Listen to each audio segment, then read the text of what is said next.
بسم الله الحمد لله والصلاة والسلام على أشرف الأنبياء والمرسلين سيدنا ونبينا محمد وعلى آله وأصحابه أجمعين أما بعد السلام عليكم ورحمة الله وبركاته جزاكم الله خير for coming. So alhamdulillah, our talk today is on jinn and black magic, or jinn and magic as we should call it. Barakallahu feek for all of you to attend this event. Brother Abu Nadeer, he's come from somewhere away to deliver this talk to us. So please let's pay attention to what he's saying because it's of utmost importance. Inshallah, Brother Abu Nadeer, alhamdulillah, he's been a raqi, he's been in the field of ruqya for some number of years, approximately 10 years and more. He's a student of Sheykh Khalid al Habeshi from Saudi. And inshallah he's going to talk to us about how we're going to protect ourselves and some signs of magic and jinn possession bi'idhnillahi al-kareem. Once we've done that, inshallah, we're going to take some questions from you guys, and that will strictly be done via text messages only. Text messages only. So if you have a pen and paper to hand, or you want to get your mobile phones out now, please take this number down: 07946 914 968. I'll say it again: 07946 914 968. I will repeat that when we start doing the Q&A session. Please keep your messages direct to the point. We don't want essays to have to read through. Short and sharp messages for the brother to answer. And also, inshallah, we're going to have a Taweez box within the masjid, upstairs in the sister section and also downstairs. So if anybody has one that they want to find out what's inside, or they're curious, or they have questions about, please just pop it into the box, and if we get time, inshallah, we'll try to open it in front of everybody to show you the correct method of how to open a Taweez, and to expose what is inside, inshallah. So without further ado, Brother Abu Nadeer, if you'd like to. إن الحمد لله نحمده تعالى ونستغفره ونعوذ بالله من شرور أنفسنا ومن سيئات أعمالنا من يهده الله فلا مضل له ومن يضلل فلا هادي له وأشهد أن لا إله إلا الله وحده لا شريك له وأشهد أن محمدا عبده ورسوله. يقول الله سبحانه وتعالى في القرآن الكريم: واتبعوا ما تتلو الشياطين على ملك سليمان وما كفر سليمان ولكن الشياطين كفروا يعلمون الناس السحر.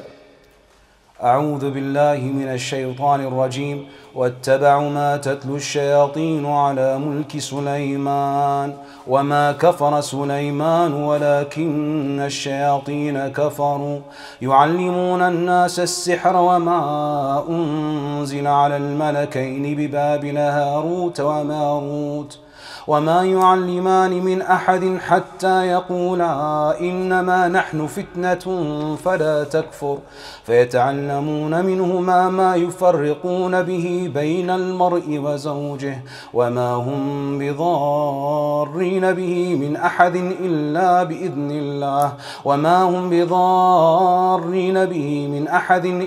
بإذن الله ويتعلمون ما يضرهم ولا ينفعهم ولقد علموا لمن اشتراه ما له في الآخرة من خلاق ولبئس ما شروا به أنفسهم لو كانوا يعلمون. والله سبحانه وتعالى يقول: وأوحينا إلى موسى أن ألق عصاك فإذا هي تلقف ما يأفكون فوقع الحق وبطن ما كانوا يعملون فغلبوا هنالك وانقلبوا صاغرين وألقي السحرة ساجدين. والله سبحانه وتعالى يقول: ولا يفلح الساحر حيث أتى. Jazakumullah khair, brothers and sisters, you invited me here today to talk about an issue that is called, most commonly known in English as black magic, but really it's all different types of magic: black, red, white, whatever you want to call it, but it's evil. Allah subhanahu wa ta'ala tells us about it in Surah Al-Baqarah, verse 102, that we should not approach it, and it's only loss. It will only cause us corruption in our lives, in this dunya and in the akhirah. And He tells us to keep away from it. And the story of Harut and Marut, and who are Harut and Marut? Are they angels? Are they men? Are they tribes from the Jinn? And this is what the scholars spoke about. But the Rajih, the most strongest opinion, Ibn Kathir quoted, that Ali radiallahu anhu mentioned that they were angels that came to warn people from magic. They came to warn people to stay away from magic. Why? It's because at that time of Babil, in the place of Babil, there were men that came and showed magic to people. And they were saying they were prophets by practicing magic and showing things that were not normal to human beings. So Allah Azza wa Jalla sent down angels to show them that this is magic and it separates people from husband and their wife.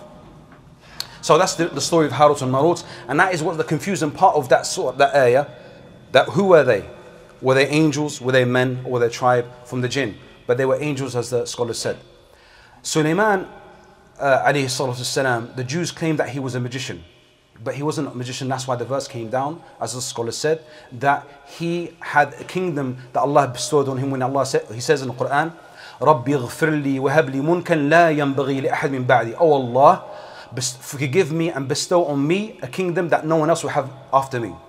So Allah Azza wa Jalla gave a miracle to Sulaiman alayhi salatu wasalam. Same as Musa, he was claimed to be, or they claimed that he was a magician. And Fir'aun said to his people, bring me every knowledgeable magician so they can have a competition with Musa.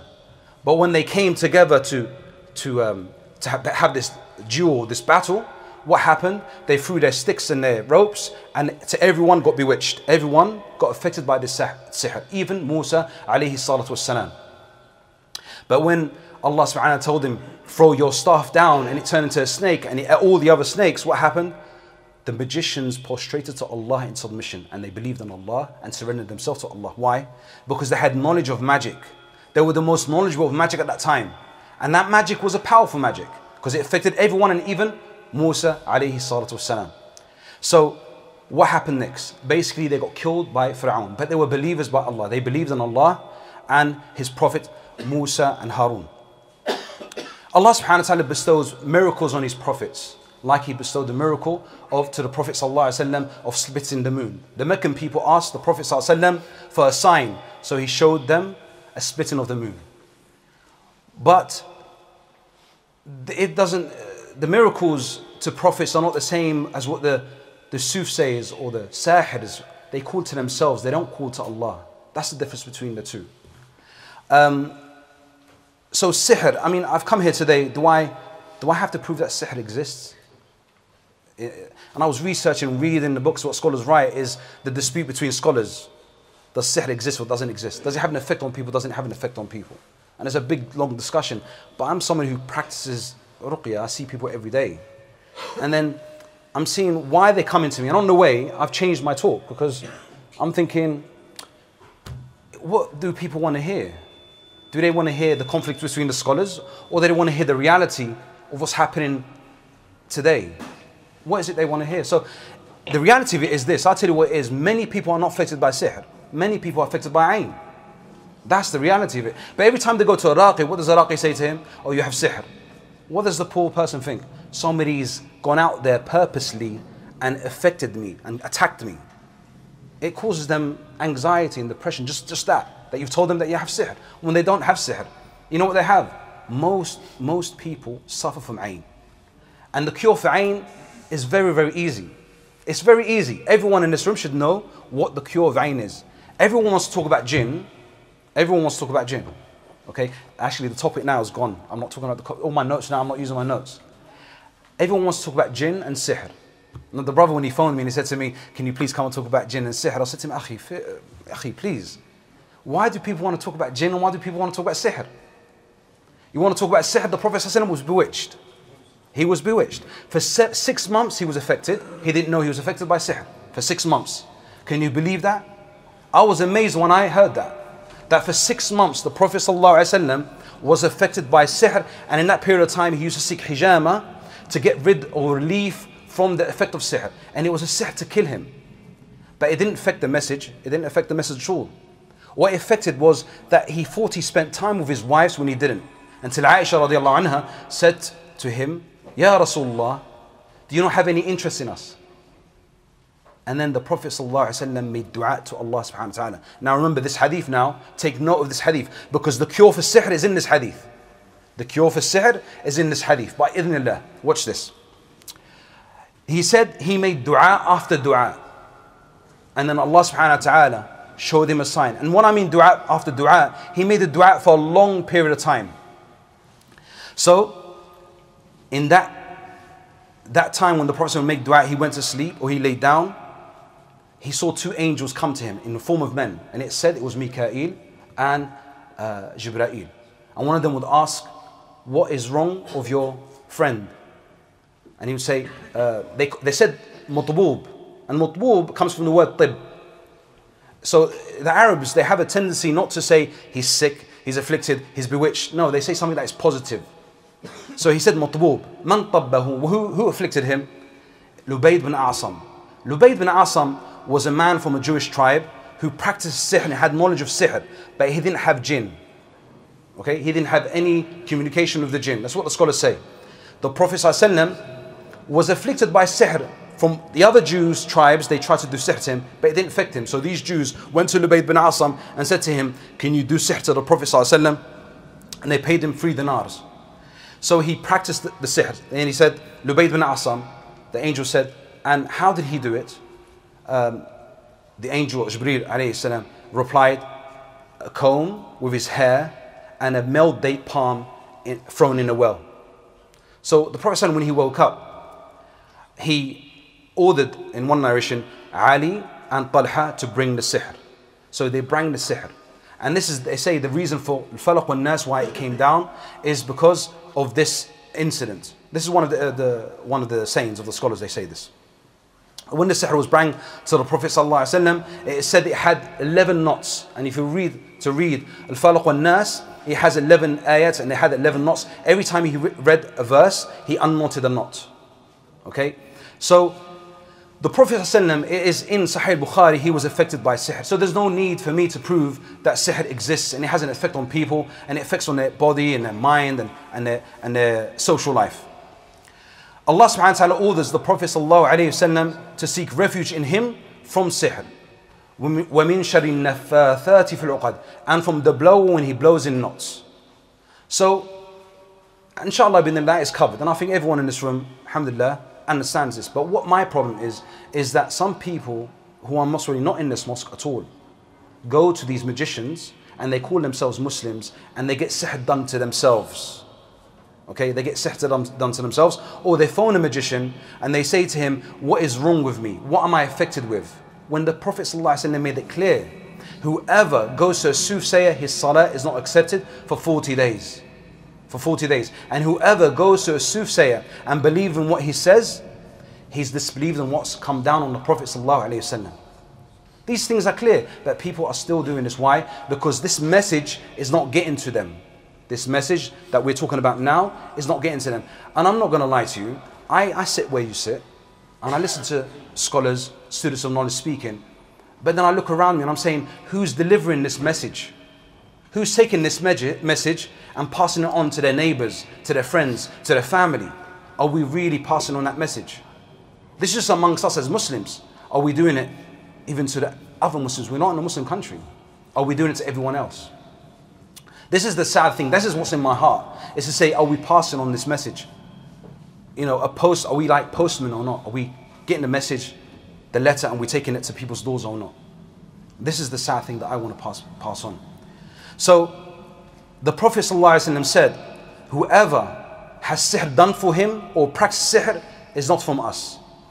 And the Prophet ﷺ said in another hadith, whoever knots a knot and blows in it has committed sihr. And whoever has committed sihr has committed shirk. And whoever hangs something, he leaves into where he's hanged. I.e., when you hang a Taweez on your neck, no matter what's in it, you are left to it.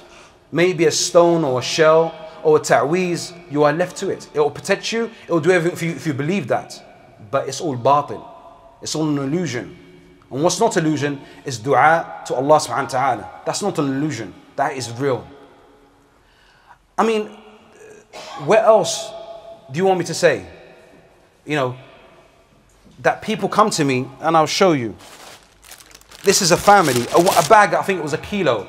It weighed about a kilo, and I only took some of it. Okay, this, what do you call this? What is this called? Okay, everyone know what this is, isn't it? This is a knot. Okay, this is a knot. This person was ill, maybe affected by Ain. Okay, and they've gone to this magician, and he's knotted a knot for them. That's all it is. And they couldn't just open it like this. Bismillah. Okay, and this is what the talk is about today. It's to bring your ta'weezes, isn't it? Isn't that right? Everyone to bring their ta'weez. But I bet none of you bring any ta'weezes because all of you look like, mashallah, practicing brothers. You see? Everyone here is a practicing brother. So the event was for what? For people that don't actually come to mosques. You know? Bismillah. So anything I read today? There you go. That's finished. Okay, now this sihr was done to this sister. Now it's destroyed. She doesn't know that we just destroyed it, but inshallah she felt something that lifted. So brothers and sisters, this is what the talk is about. And tell you the truth, this is enough for a talk, isn't it? Isn't this enough? Do we need any more? We need actually to do something about it. We need to get up and talk about it. And talking about sihr, is it the main issue, or is it the issue of tawheed? Turning to Allah subhanahu wa ta'ala. Do you understand? Everyone wants to talk about jinn. Everyone wants to talk about sihr and ayn. But who do you talk that to? Do you talk that to the general public? Or do you talk that to specific people? There's some things we talk to the general public and some things we talk to specific people that are practitioners on the field. But unfortunately, I feel that everyone's taking this as a show. It's like a show. But let me tell you what the magicians do. The magicians, for instance, will tie, this knot will be tied and they'll make an issue of it. He'll untie the knot, and as he unties the knot, he'll pretend that he got knocked out, and he'll get up and make a drama about it. And everyone will get scared. And that's what sihr is to lie, it's to deceive you. It's to deceive you. So don't open your ears to people that are there to deceive you. A lot of people come on maybe on YouTube or on the screen and talk about sihr or talk about ayn or jinn, but what's the intention behind it? That's the issue. What is the intention behind it? It's to call to people to la ilaha illallah, or to call to people to themselves. And that's what magicians do. They call you to them, not to Allah subhanahu wa ta'ala. So what are the characteristics of a magician? The characteristics of a magician, they claim piety, and they claim that they are friends of Allah, and they have the secret name of Allah, and they have the ring of Sulaiman. They claim they have contact with angels and spirits and even the dead people they can talk to. But none of you believe this. None of you believe this. So everyone's shaking their head, no we don't. You're basically wasting your time giving us this talk. Which, tell you the truth, this is what they claim to be. But all of you can see through that.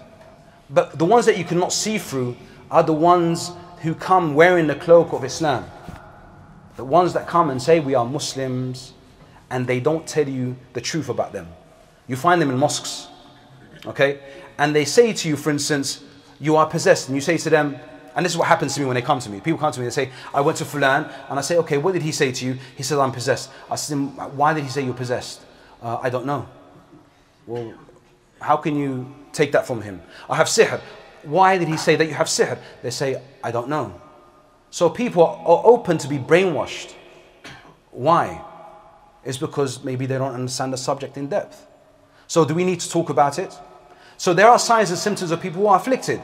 But do you talk about this with the general public or not? This is the scholars that say you shouldn't be just talking about this anywhere, because you're putting fear in the people's hearts. And it's not my intention.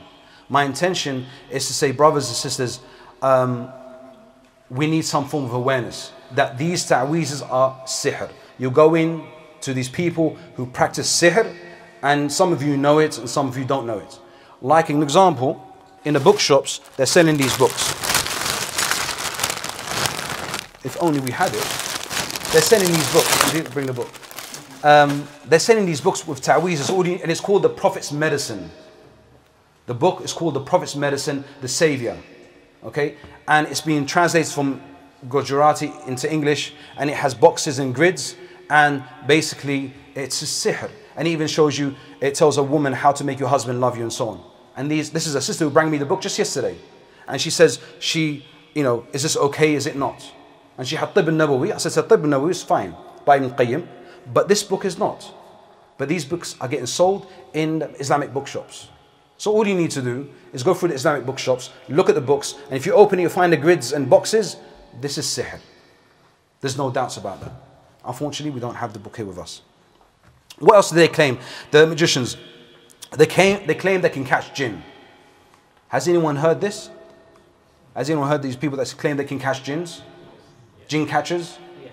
Well, these people have been deceived by shaitan themselves. Okay? I had a person who was a jinn catcher. He was one of the jinn catchers. What they do is they read on somebody, and then the jinn will speak. And then they say, okay, I'm going to kill you, or whatever they say to them. And then they say, we've got rid of him, but now your body's empty. We can call any other jinn into your body. Now, how did they get this information? I know exactly how they got that information. They got it from another shaitan that taught them this, who pretended to become a Muslim. He said, oh, I'm a Muslim now.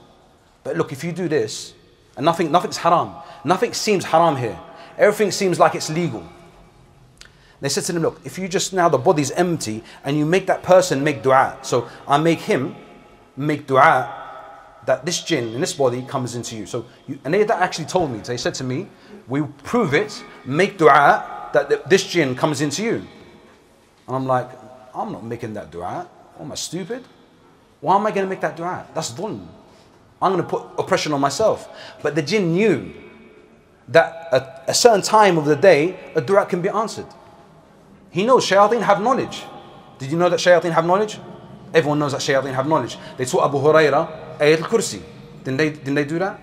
So these jinns, basically what they've done, they've whispered in these brothers, who have been misled, and thinking they can catch a jinn. They can't catch a jinn. This is another branch of bewitchment and lying to people. So they claim they can catch jinn. What do they look like? They can come from all walks of life. They can come from different races and religions. They can be young or old. It doesn't matter how old they are. They can be female or male. They can wear any clothing. So they can wear black, white, any clothing. Each magician, for some reason or another, wears a certain type of clothing. Sometimes they wear a special ring or a scarf just to show allegiance to a certain tribe of the jinn. Some of them, not all of them. But anyway, you can find them anywhere. You can find them in shopping malls. You can find them in mosques, in synagogues, in churches, from anywhere. What do they ask you for? They ask you for your name and your mother's name. Who knows all of this? Everyone knows this, yes? Everyone here knows they ask you for your name and your mother's name. Like I said, all of you have this knowledge. But unfortunately, this knowledge is not getting passed on to your neighbors, to your friends, and to some other people. Now, I'm going to give you a story. This story actually is very important. And he's a brother who prays with us in the masjid. And if he sees my video, at least now he can take action, because he can take the advice. When I was invited to his house to see his mother, who was suffering from Ain, and it's not no problem. Ain, you do your ruqya, you do the medicine and the program, and inshallah you go away.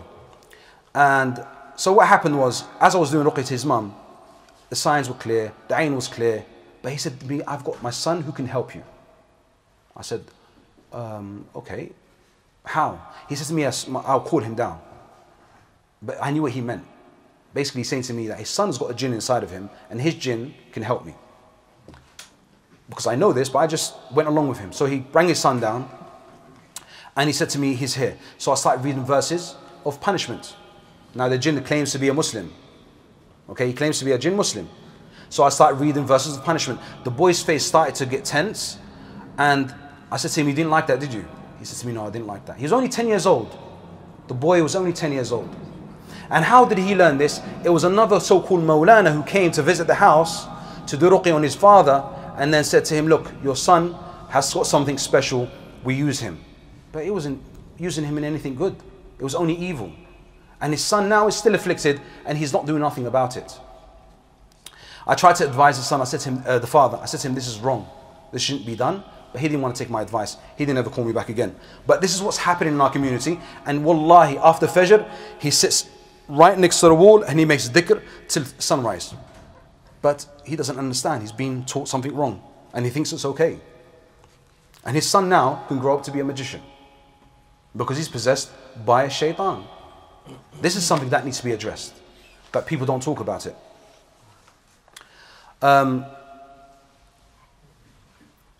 They'll ask you to slaughter an animal at a particular time of day. These are magicians, okay?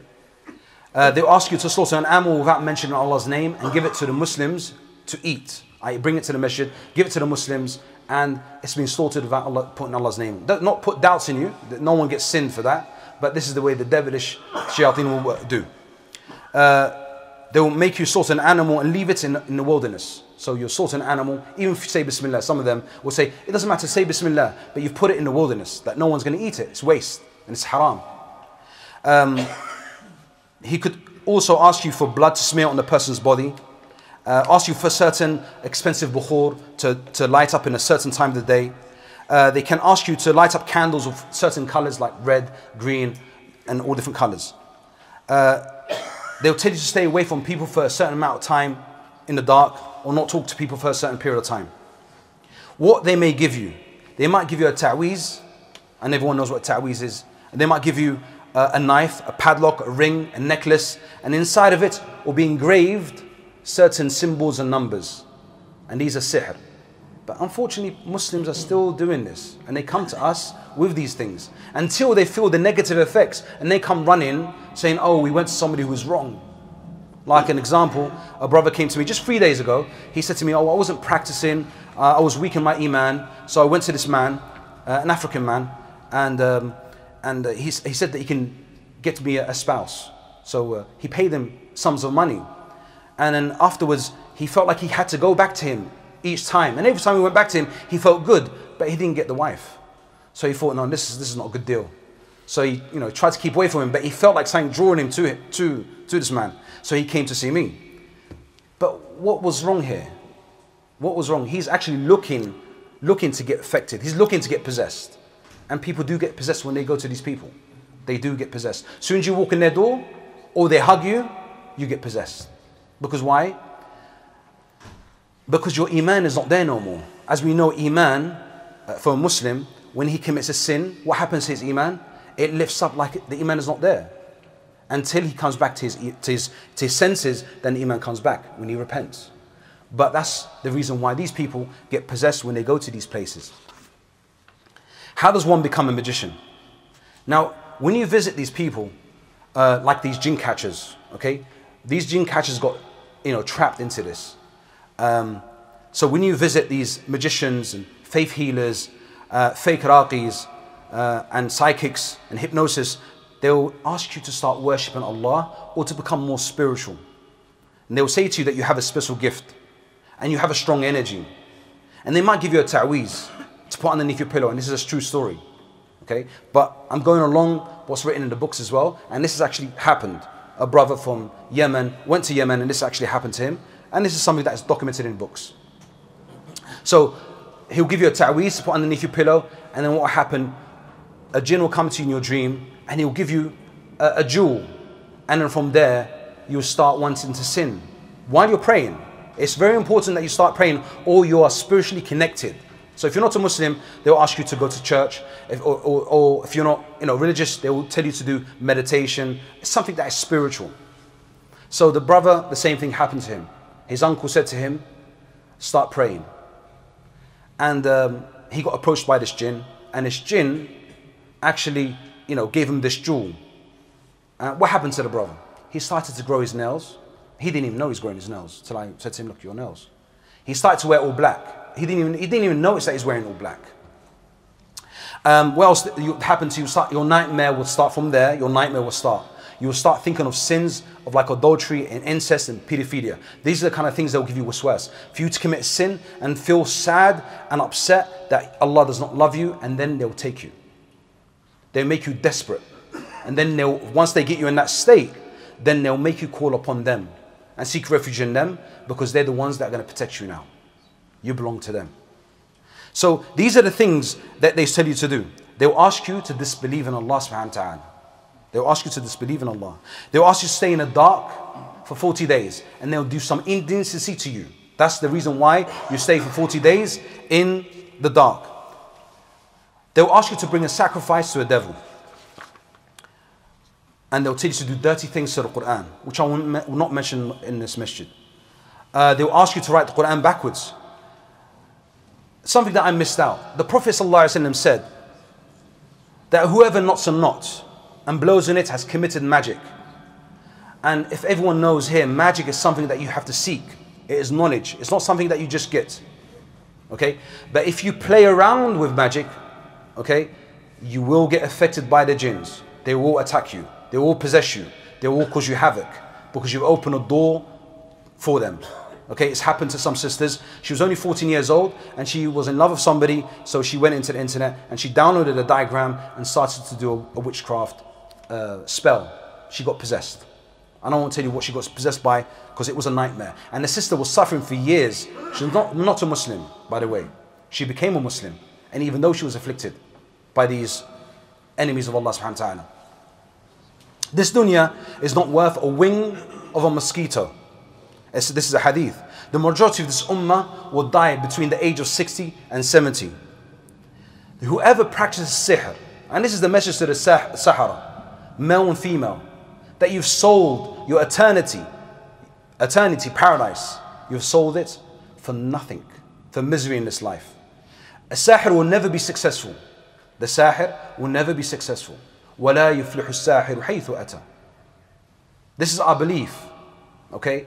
And they live in suffering. They live in torment. These jinns control them. They don't control jinn. By the way, jinns don't have the knowledge of the unseen. These people who go to these sahirs, they want to know certain things that are hidden from their sight. I.e., am I possessed? Who stole my thing? Who made me hate my husband? And so they don't know the knowledge of the ghaib. And once you go to these magicians, they will make you work for them. If something works for you from these magicians, God forbid, you go to a magician, for instance, and you want this woman to marry you or love you or something of the sort, and then she does, what's going to happen? You're going to start calling people to that magician. And you calling people to that magician, you're going to get sin after sin for the sins that he's committing. The same as those who call to good, you get the reward for everyone that comes to that good. So these magicians are nothing but a cancer to society. It is a serious matter, these magicians. It's not something that it's not in our community. It is, they do exist. But we just don't see them. And that's why it's sihr. It's something that is hidden. That's the literal meaning of sihr. It's something that's hidden. It comes from the root word of sahara. And which the word comes, suhoor, is when we eat before we break our fast, or to start fasting, suhoor. It's the end of the night and it's the most darkest part of the night, before Fajr. So that's why it's called sihr. It's called sihr because it's hidden. That's why we don't see magicians just walking around doing magic. They do it hidden. But they're everywhere. They're on the internet, they're advertising on newspapers, and so on. There is a man that walks up and down the UK, and he's a Sikh man, and he approaches sisters, and I don't know if he approaches kuffar or not, but he approaches sisters, okay? And he approaches them, he touches them, he says to them, I know your problem. Now this sister, she's only 17 years old. He approached her and she was engaged with a fiance and she got broke up with her fiance and she was going to college, and this man who was a Sikh approached her and said to her, I know your problem, I can help you. And he put a piece of paper in her hand and that's it. And he locked her hand and he walked away and she broke down crying. This is her story. So she went home. About 3 days later, she ended up phoning him. But to me, I was like, how did he know she had a problem? It's because she was possessed. And his jinns obviously saw her jinns. Okay? And this is how they work. And the jinns, they work for this magician to show him that you can have anyone you want. So she phoned him, and he convinced her that she has to pay him £500 and rent a hotel. So she stole her mother's gold. Okay? Sold it. She tells me the story. And then she rented a hotel. And he indecently assaulted her with her own will to get her boyfriend back. This is what's happening. She was only 17 years old. Okay? And she was possessed. Another sister story is that her mother and her father was about to split. They were going to divorce. But her cousins and her family said they know somebody who's good at his job, sihr. So she went to him. She was again another 17-year-old. And this sister's story, wallahi, is sad. And the way she's afflicted is really bad. She said to me that, and this is after a long sessions of ruqya, like maybe 5 or 10. And the things she had was not good. She would get up and scratch the wall with magic. It's actually anyone that came into that room and saw her, they'll get scared. But the sister, mashallah, she does really good work in Islam. She's really good sister, mashallah. May Allah give her shifa. She said she went to this magician because I said to her, you have to tell me what happened. You have to tell me. So she said she went to this magician, he made her drink alcohol. And then he indecently assaulted her, and that's when she got possessed by these jinns. So this is what's happening in London, let alone in the other countries. Sihr can affect many things. Sihr of separation, sihr of blockage, sihr of sickness on the body, and sihr of madness, and sihr of murder, and sihr of love and control and depression, and other things like adultery and misconduct. I mean, you know, these are the things that's happening on the streets, but who is willing to, you know, talk about this, and not like in gatherings like this, but talk about it with families, like, you know, to their children, say, look, be careful. Like my son and his friends, they saw one of their friends who just came up from abroad, and he was from Spain, and he just came to the country, and he was wearing a bracelet. And my son and his friends, they knew this was not right. This bracelet was magic. So they said to him, look, you know, you need to be looked at, because he was acting funny. He wasn't acting normal. So they brought him, and subhanAllah, when we read on him, we found that he was affected by jinn. The jinn said that he took somebody else's magic. This wasn't meant for him. So magic, you can be affected by magic even if it wasn't meant for you. It could be done by accident. But I want everyone to kind of remember from this talk, most people are not affected by magic. Most people are affected by Ain. Now I mentioned the hadith of the Prophet ﷺ about his affliction of sihr and how he was affected for 6 months. Can anyone tell me how to get rid of sihr from that hadith? Anyone?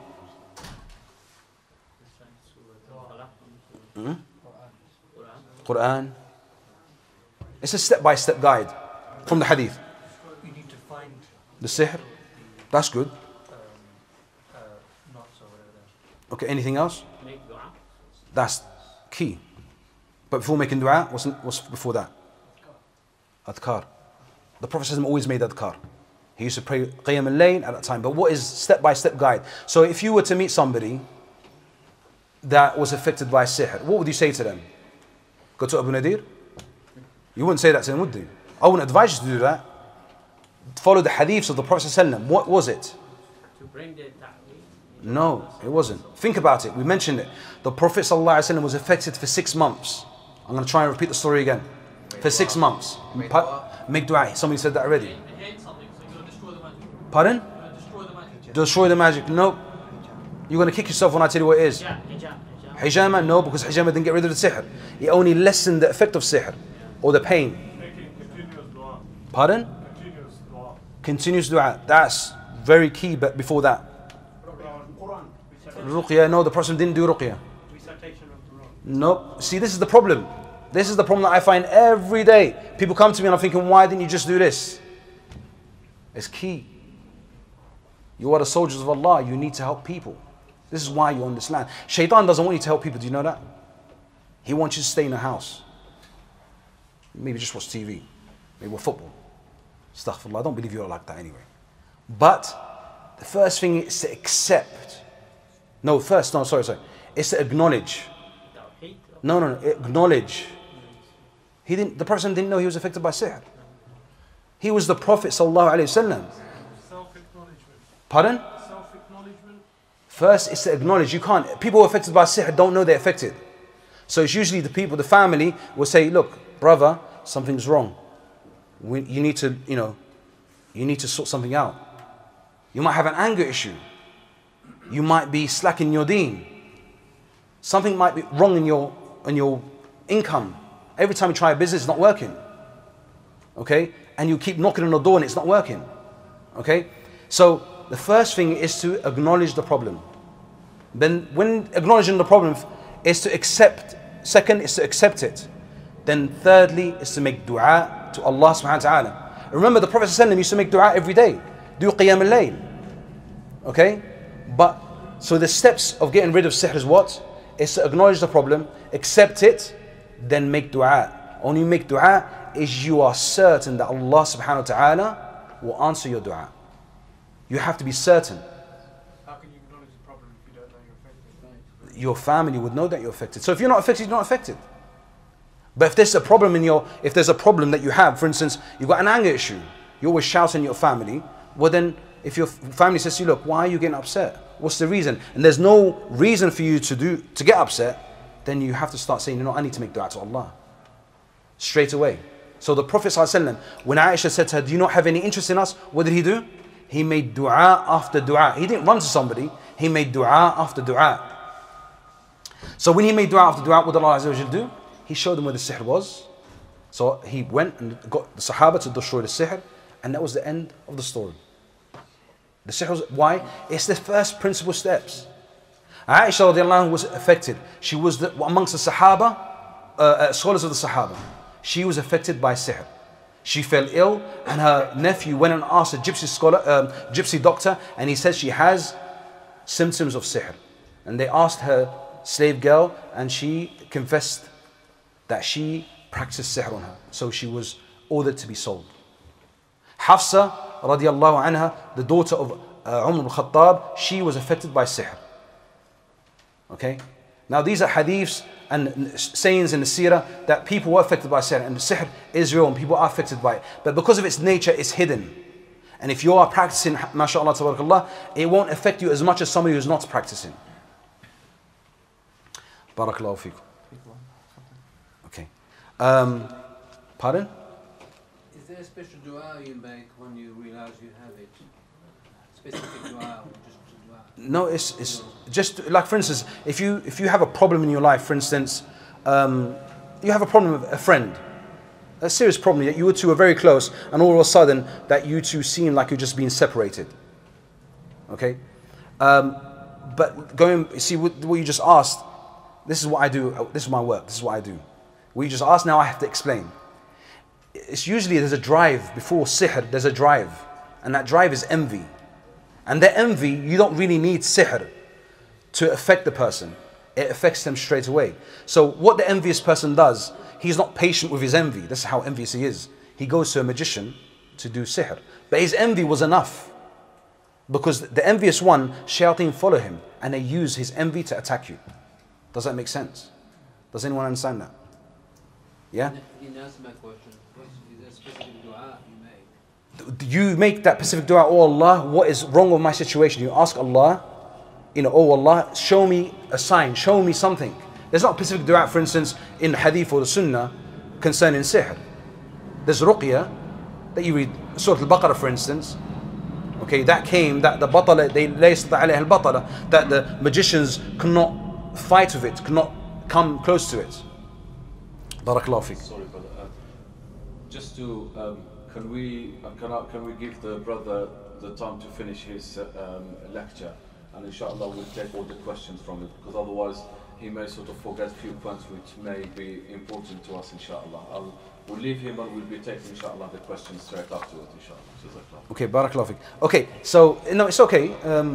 This is what I actually do. I do workshops. I don't do talks like I'm a scholar, because I'm only a raqi, just to be clear.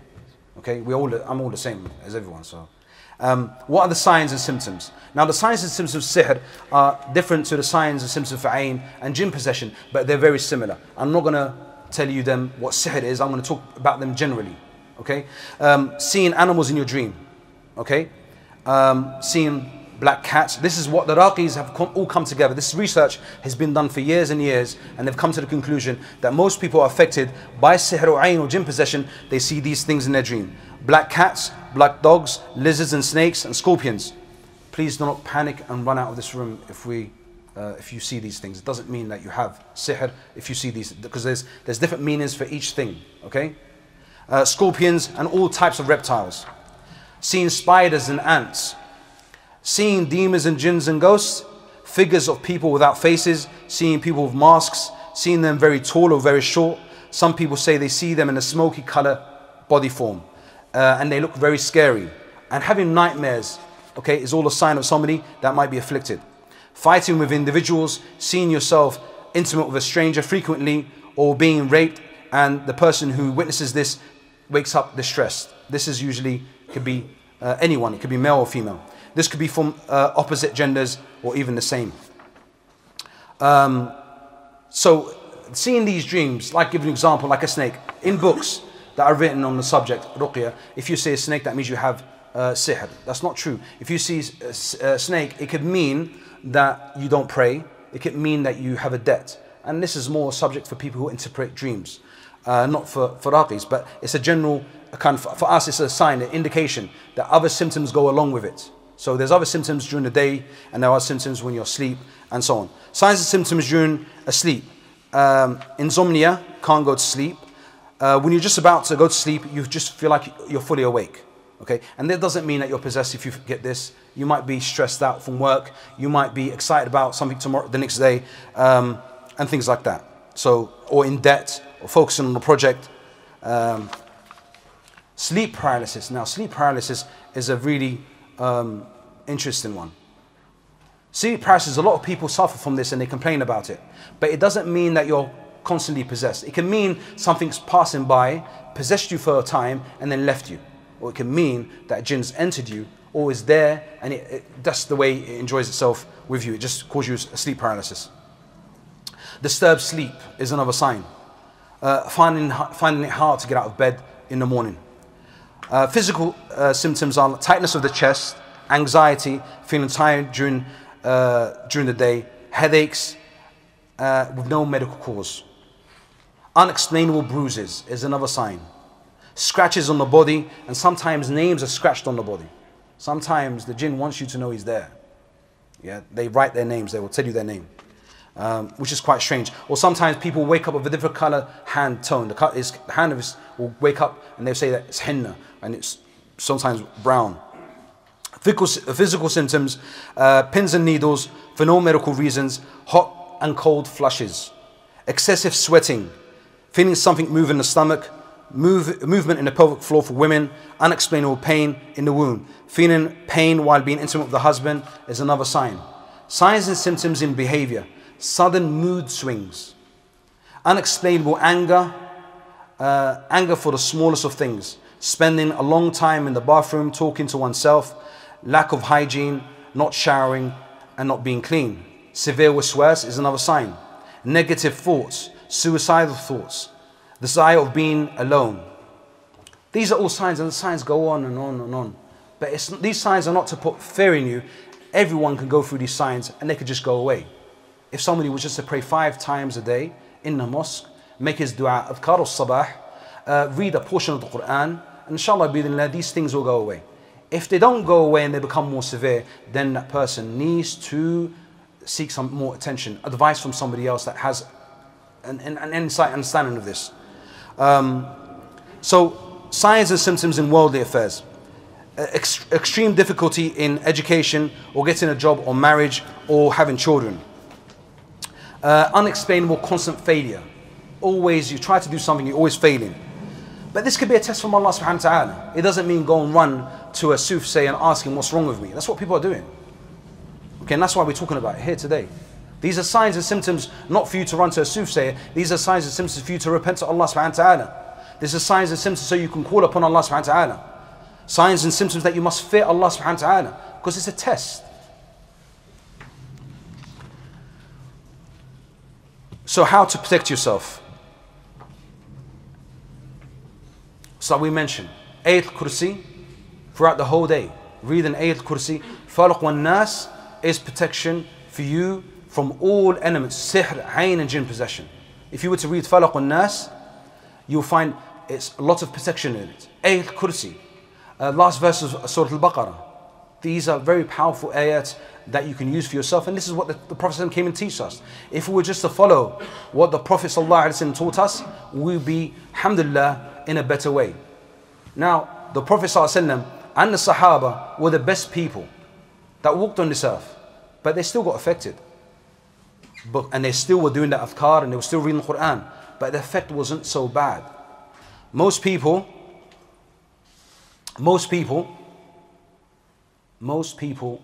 when they get affected by these elements, i.e. sihr or ayn, what's really affected is their deen.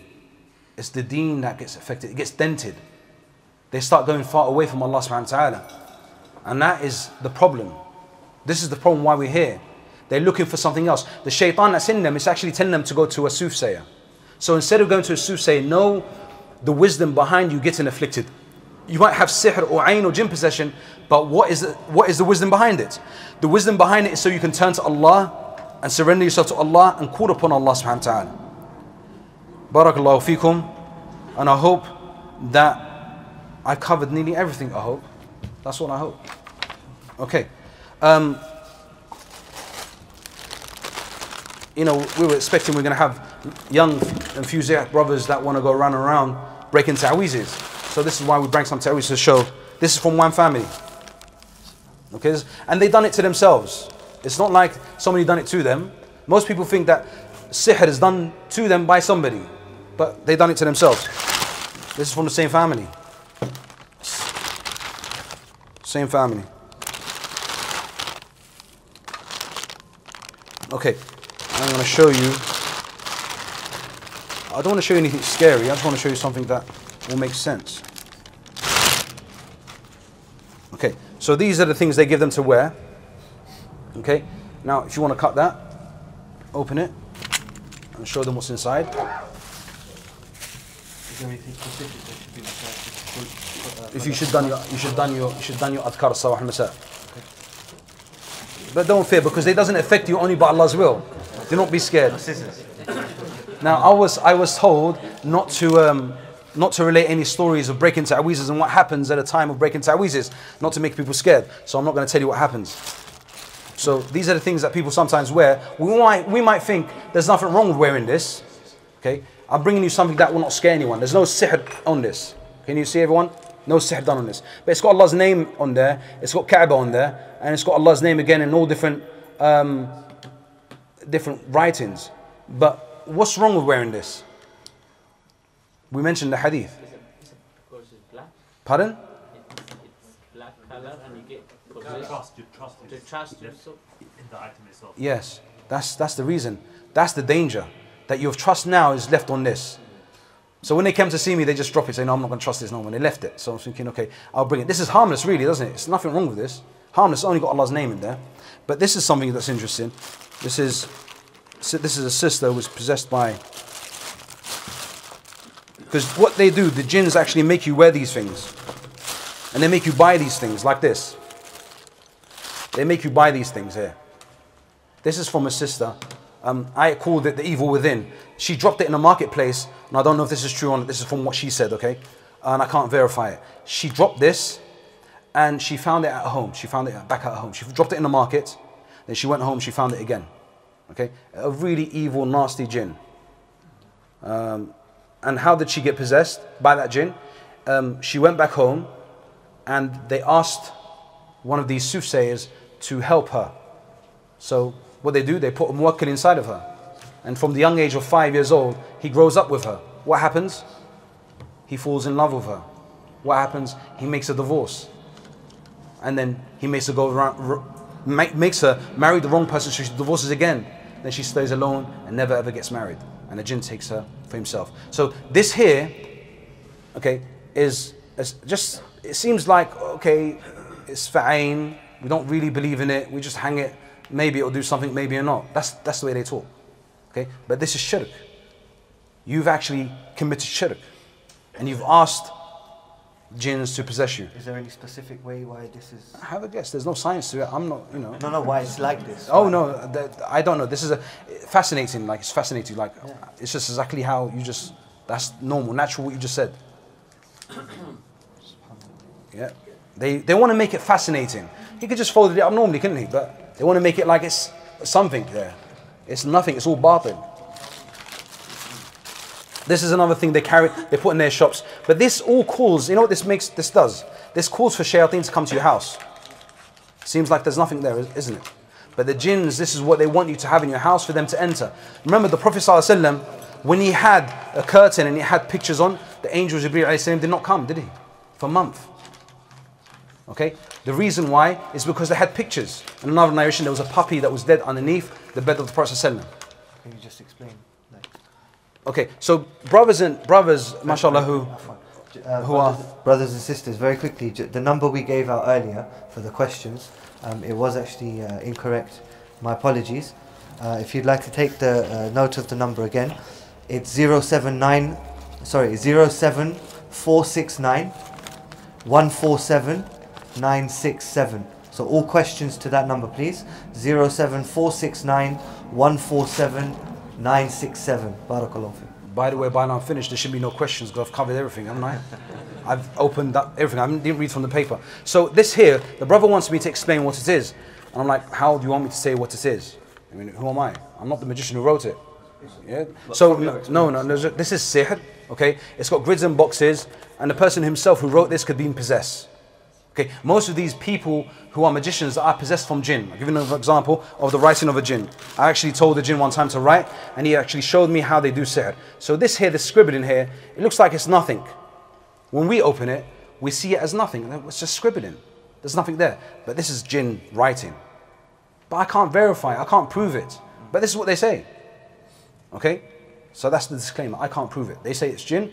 This is writing against sihr. And the brothers like to decode sihr. I don't understand why do you want to decode sihr. Do you know why they want to decode sihr? It's to find out who done the sihr. It's to find out who done the sihr. Why would somebody want to divorce that man's from his wife? Who could it be? His cousin, the maid, and they look at the sihr and they say it's her. Okay, let's take her, let's imprison her. That's why they decode sihr. But for me to decode some sihr that people went to a magician to get cured from a certain illness, doesn't make sense, does it? Do I really need to decode it? Because they tell me the man where he lives. That's what the decoding sihr is for. Okay? So that's, again, so all this writing is just, like the scholars say, mumbo jumbo. There's no need to read it. You just put it in water. Okay? If we have a container of water, we can just show them how to destroy this. Sorry to play this down, but this is what you're supposed to do. You play sihr down. You don't give it anything. It's nothing. It's irrelevant. Get it out of your lives. Alhamdulillah, all of you here, this doesn't affect any of you. Sah? Am I right? None of you have this. But it's people that maybe around you that carry things like this in their house or in their cars, thinking that they got something that's protecting them, when it's not. It's actually calling evil things to come to them. So these people, like I said, going back, they went to somebody to get a cure. Okay? And that's why they got so much of it. This should be hidden and no one can see, but it's not hidden anymore, is it? It's out in the open. So it's going backwards, isn't it? Okay, Wasim? You said you wanted to break Taweez and people are going to break. Here's the Taweezes. What are you going to do with them? The show that you have to exactly do step by step. Okay. So now, when you have somebody like a neighbor who brings you something like this, I'm going to tell you a story. A Nigerian brother came to see me. This is about 15 years ago. And so I was in the musalla, and the brothers pointed at him and said, oh, take that brother there. I was young at the time, I think. So they said to him, so he came to me and his head was down like this. And he couldn't lift his head off. He couldn't lift his head up like this. So he grabbed my hand, he said, come with me. So I went with him, walked with him for a good 10 minutes. He took me into this house, and it was obvious it's not his house. And he was renting from an Asian family.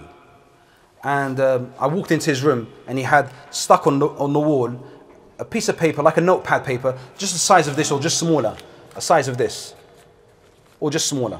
And it was a box with grids. And he said to me, he just pointed at it, he couldn't even talk about it. So I grabbed it, pulled it down, took it to the kitchen, put it in water, but it wouldn't dissolve because it was written with red ink. So I thought, okay. So I put it on the cooker and I burnt it. As I burnt it, subhanallah, his head lifted up from here to normality. That was the end of the sihr. It was finished. So this is inshallah, this is what we're going to do. We're going to open one of these ta'weezes so all of you can see how it's done. Okay, can I have mine? Thank you. Okay, is the camera getting this? Okay, and I hope the brothers that are here do not get scared to do this because your neighbors might need this to be done. Bismillah. Is it written in English or Arabic? What, the ta'weez? Yeah. It doesn't matter what language it's written in. It could be even in Greek.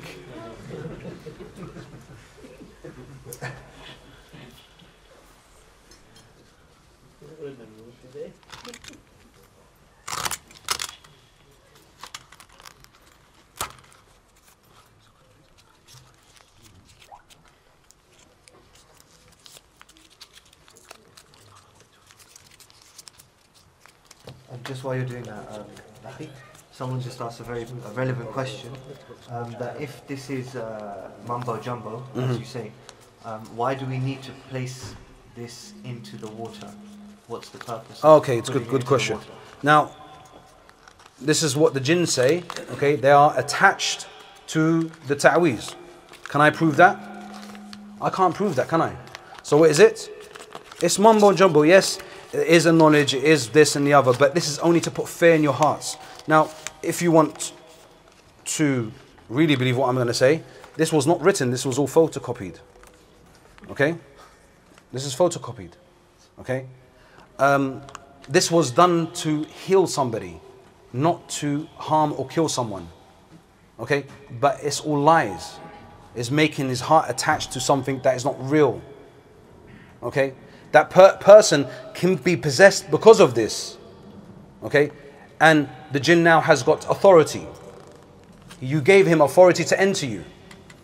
You've attached your heart to something that's not real. This is the problem with it. Okay, so now this just needs to be burnt. This is really nothing. This one actually needs to be in water. This one here, bismillah. You put it in water like this.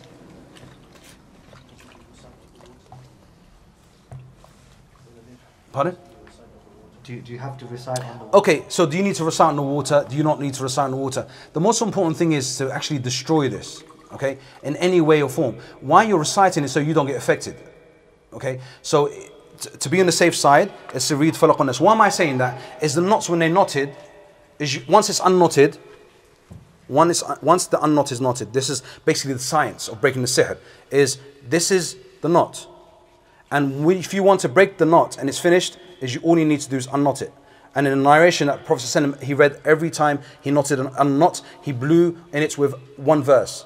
And that was finished. Now the scholars say it's to blow in the water, it's safe. As anything that I read today, and any of you who read today, Adhkar al-Sabah al-Masa, or he prayed, he was reading the Qur'an, so it's still in you. The recitation or during that day is you just need to blow in the water. And that's it. That is, the water now has ruqya in it. And any one of you can do this, not just me. And once it's in water, you can just destroy it like this, or you can wait for it to be dissolved. But I like to destroy it straight away, because you have to wait for a few days before it starts dissolving. The paper might dissolve and the ink doesn't dissolve yet. So once that's done, to me, I believe, it's like you unknotted the knot. It's not attached anymore. The grids are not there, and that's destroyed. Okay, that's the Taweez is done. It's broken.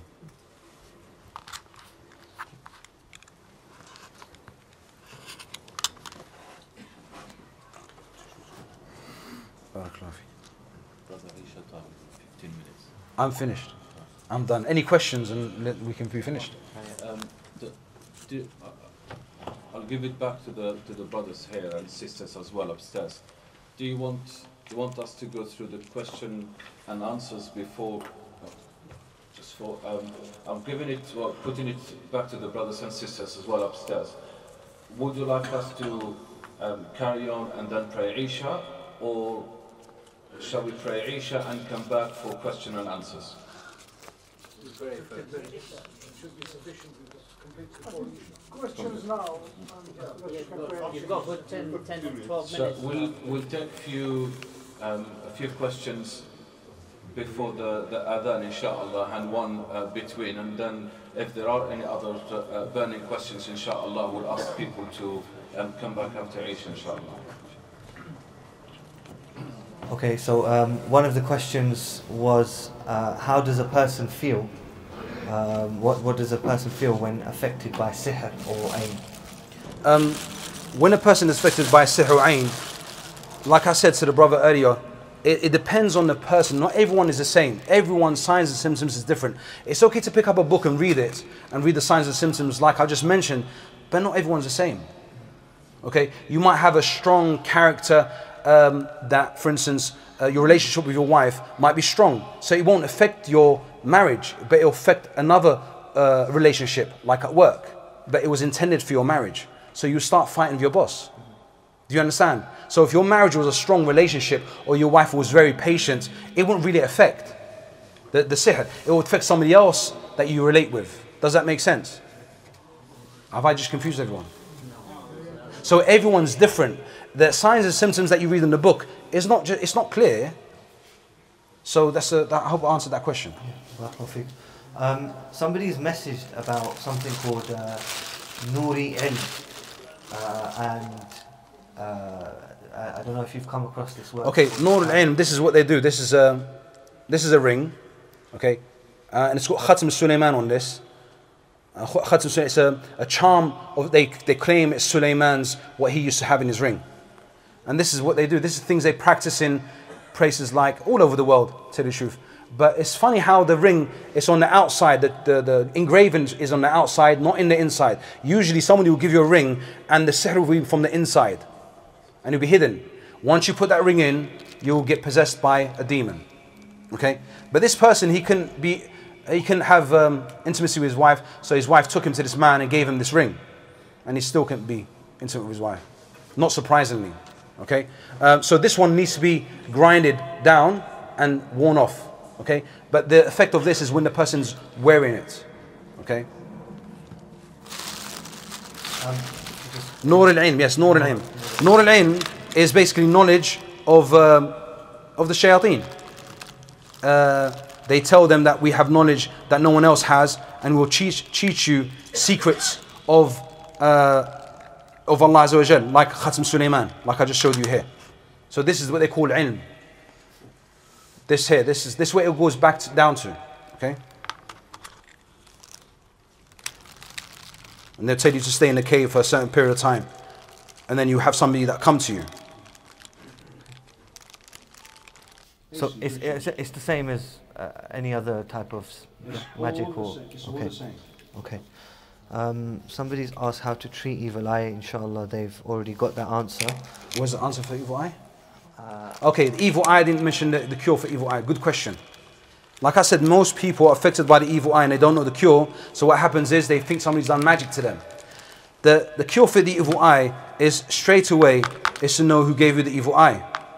If you know who gave you the evil eye, you can either ask them for their water, the wudu, and you can wash from that, and that will get rid of the evil eye straight away. But most people won't give you their water, would they?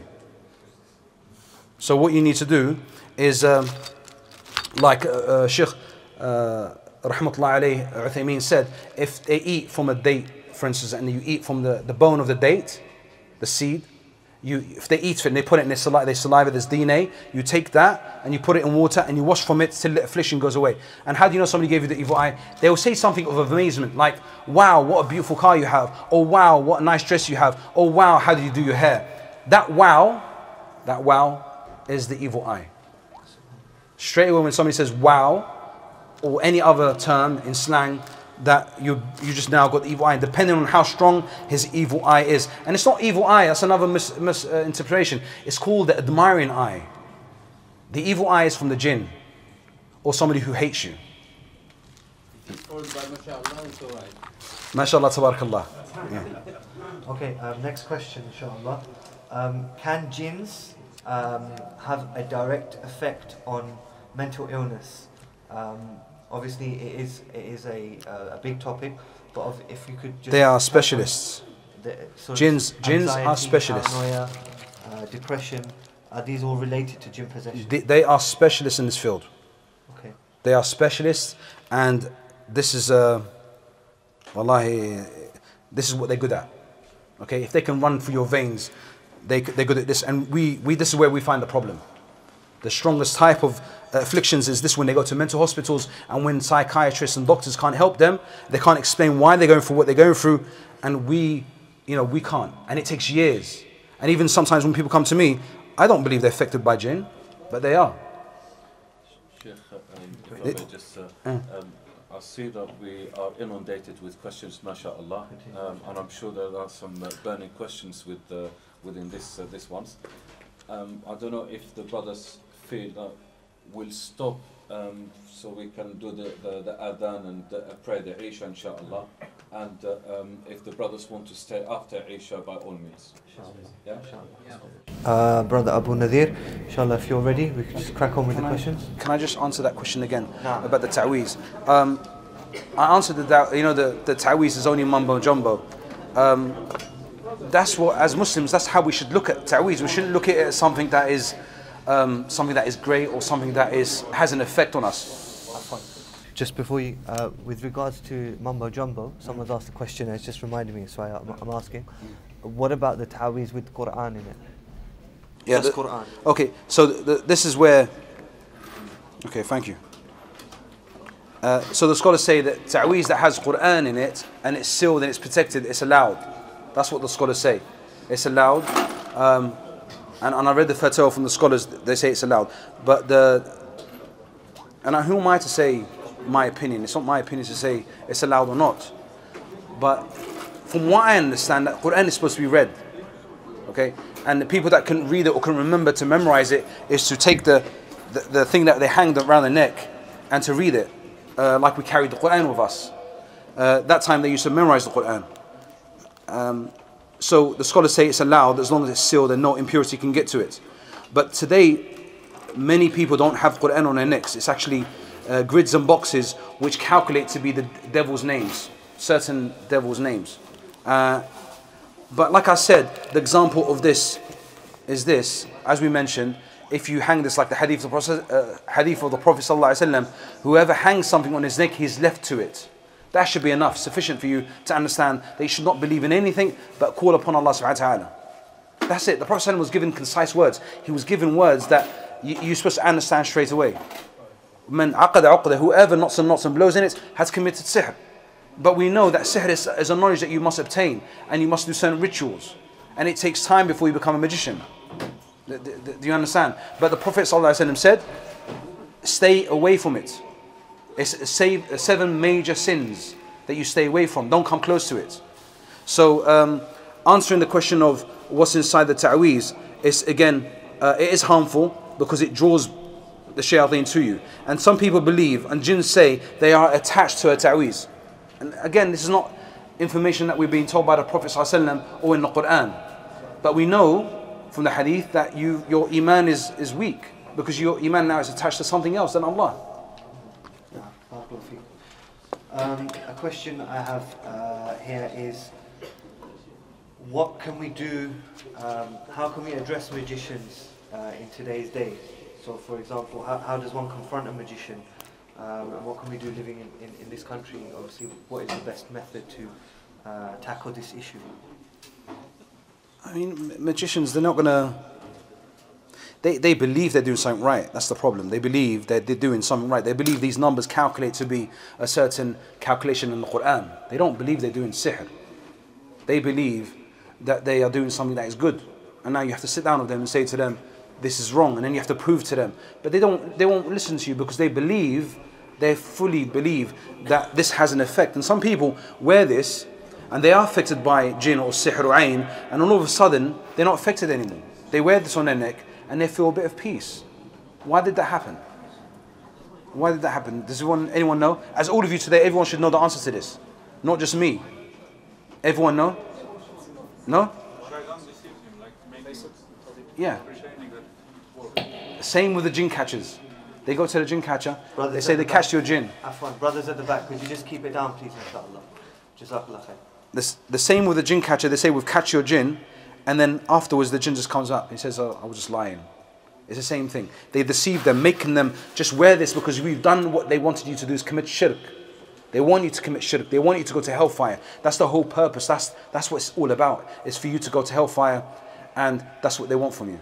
So they will leave you alone for a period of time, and if the jinn is really, really rebellious, even against Iblis, you know, devils, they're rebellious against themselves, he will again torment the person, and then he'll go back to again get another ta'weez, as you see here. There's not one ta'weez, there's a few ta'weez. So this person's gone back again. Oh, it's come back. Oh, you need another ta'weez. And you come back, you need another ta'weez. And he's got a suitcase full of ta'weezes. Isn't it better to carry the Qur'an? If that was the logic, look how, and buy a big Qur'an as well. You know, but this is crazy. So these ta'weezes that have no good but evil with them.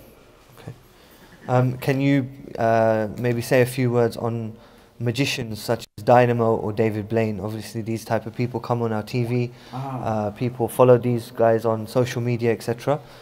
What do you have to say on people like that? Okay, so these magicians, okay, you have to understand, the kuffar, they would love the fact that they have interaction with jinns. Did you know that? They would love to have communications with the unseen world. It's something that is fascinating to them. And if they can't communicate with the unseen world, they say it's fake, it's not real. These magicians, I don't think they claim to have contact with the unseen world. It's all tricks and trickery, and it's very convincing using cameras and TV. But it's all to do with entertainment. It's why are you watching it in the beginning? Because it does have an effect in the heart.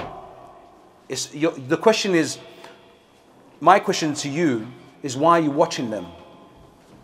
You know, why are you watching them? Why are you fascinated by them?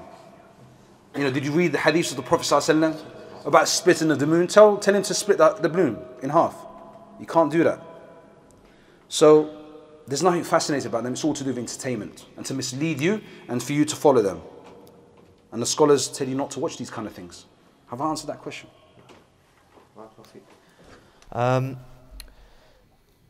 Someone's asked a question that a lot of people say that smoking and taking drugs, smoking the shisha pipe, etc., can have a direct effect with Jinn possession? No. Okay. It can have a direct effect on jinn possession and black magic. So is there any evidence to back this up, or is there any experience? When people come to me, I say to them, you know, when you're gonna, commit haram, do you say Bismillah before you do that? Do you say Bismillah? So when you're just about to smoke, do you say Bismillah? And then what's the answer? No. No. And if somebody was to eat food that's halal, what happens when he eats and he doesn't say Bismillah? Shaitan eats with him. Doesn't everyone know the hadith? That when you walk into your house and you don't say Bismillah, Shaitan walks in. And if you sit down and you eat, you don't say Bismillah, he eats with you. What about if you're committing a haram? We spoke about the effect of Iman, what happens when you commit a sin. It lifts away from you. And the jinns, this is what they say. They say that one of them said, I wanted to smoke, so I entered him. But a jinn said that. This is what they say. But this is not for us to fear the jinn.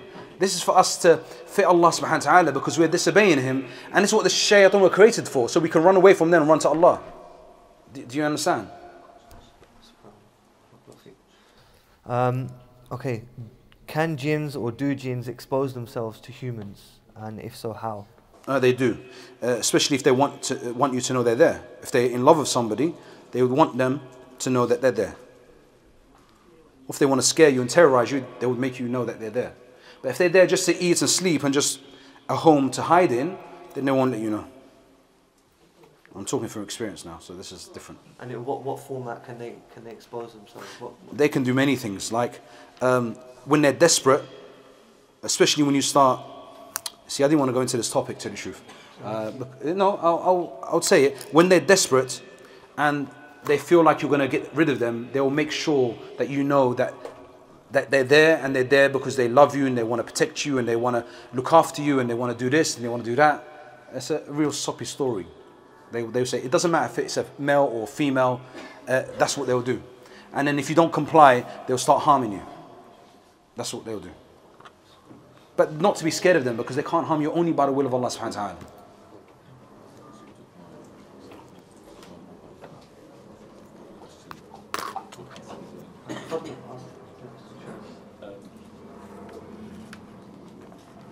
Sorry, I'm asking a question because they're using the mobile phone, which I usually use, so I cannot send a text message.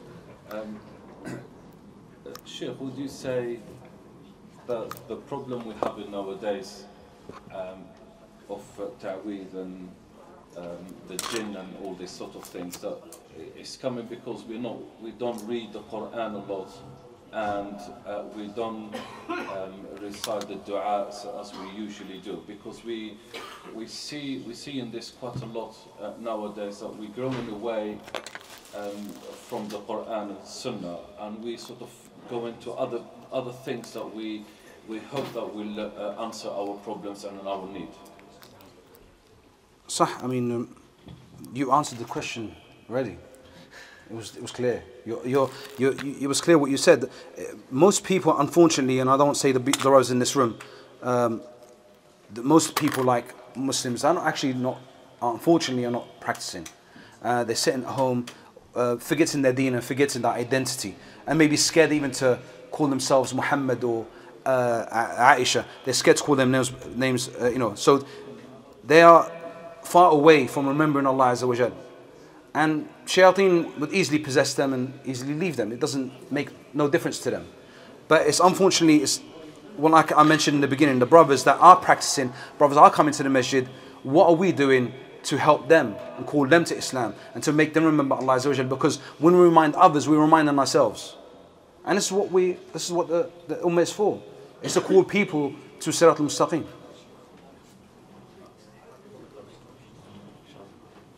Okay, next question is, can you explain to us what a person's repentance should be if they have previously been engaged in black magic, in sihr, or you know they've engaged with a jinn, and they've repented from it afterwards? What should be the process? What should the person do? Okay. So if you've done sihr and you've actually harmed somebody, you need to ask Allah Azza wa Jal to forgive you, obviously, to repent from that. But if you've done sihr to somebody to harm them, then you need to give them their rights back. But obviously, if you told them that, they would get really angry. So you have to do it in a very wise way. That's one thing, is to give the person's rights back. Secondly, it's to repent to Allah subhanahu wa ta'ala and not commit that crime again, and totally ask Allah Azza wa Jal's forgiveness, and Allah Azza wa Jal bi'idhnillah will forgive you. If you have interaction with jinn, ignore it totally, pretend they don't exist. Even though they exist, we know that, believe. But ignore it out of your head. If you hear the waswas, if you hear them talking to you, or if they come to you in your dream, just keep reading the Qur'an, making dua to Allah Azza wa Jal. After a period of time, they will leave you alone.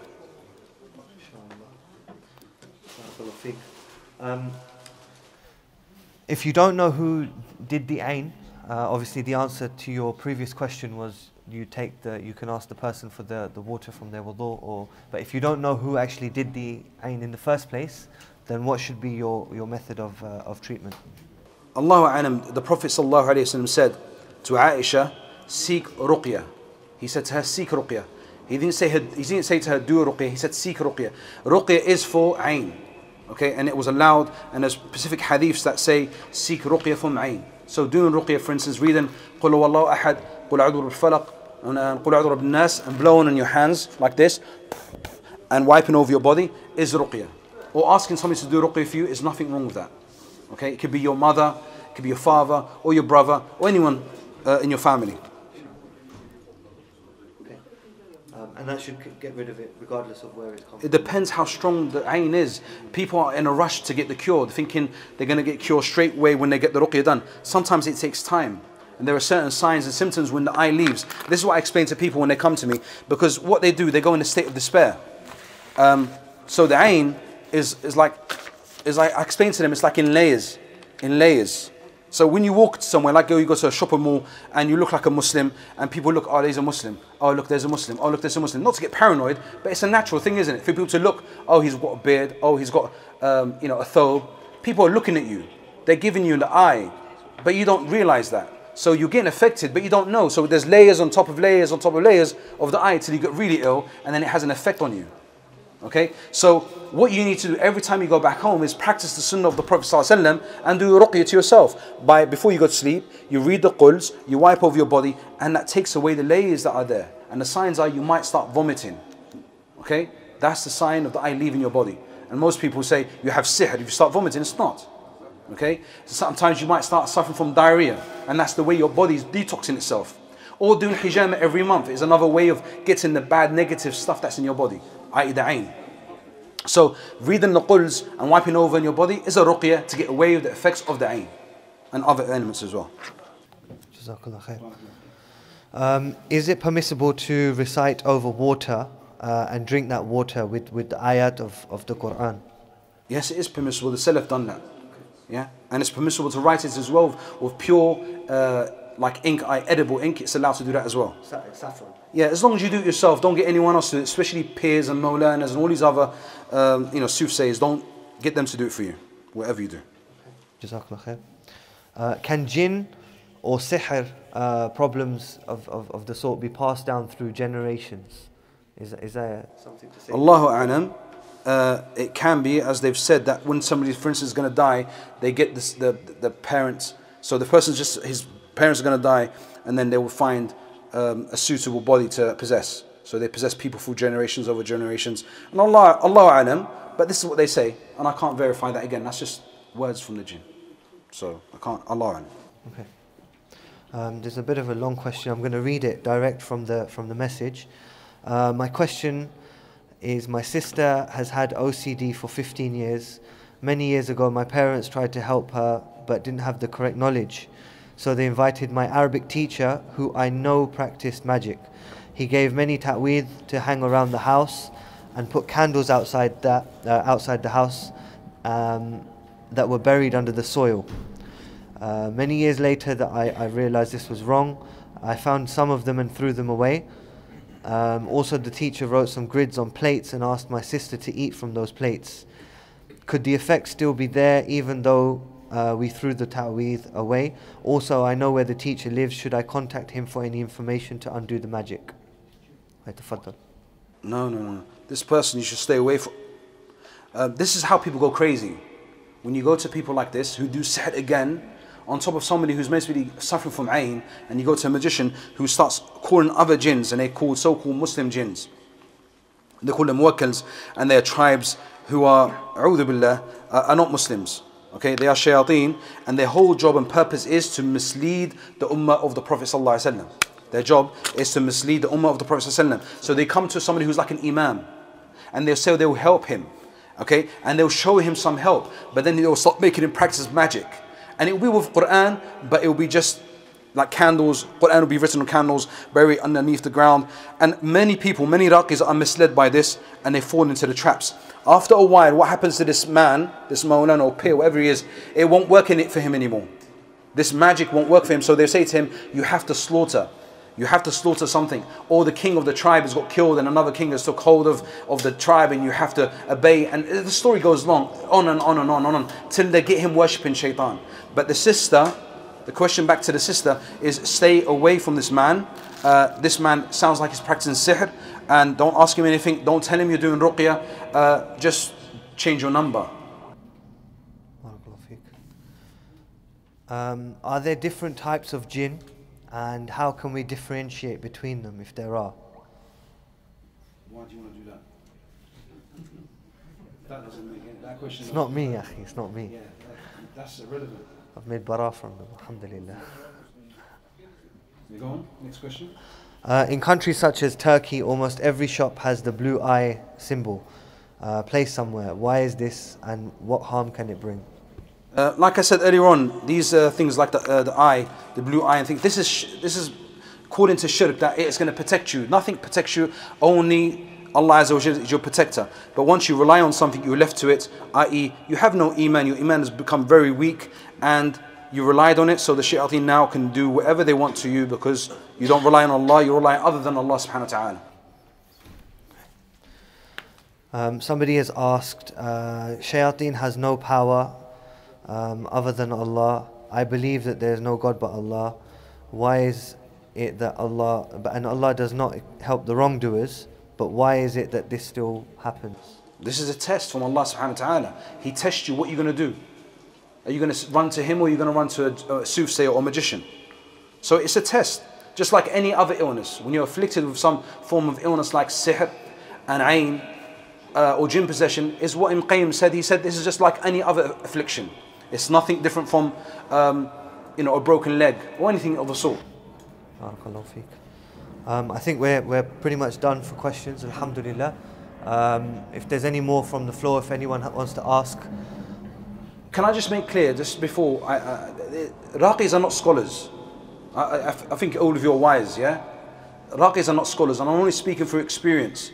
So, inshallah, I didn't make any mistakes, and Allah knows best. And if I made any mistakes, it's for myself and shaitan, but anything that from the Qur'an, alhamdulillah, is clear.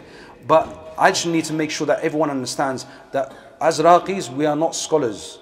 Okay? Jazakumullah khair for asking me the questions and giving me a chance to answer. But really, it's a big amana, this knowledge, Islam and Iman and Ihsan, it's knowledge that needs to be preserved by scholars. and we should always turn to scholars. Wallahi, when you look at the fatwa they make, it makes a lot of sense when you see what I see. Wallahi, you know, brothers, you know, seek knowledge from the scholars.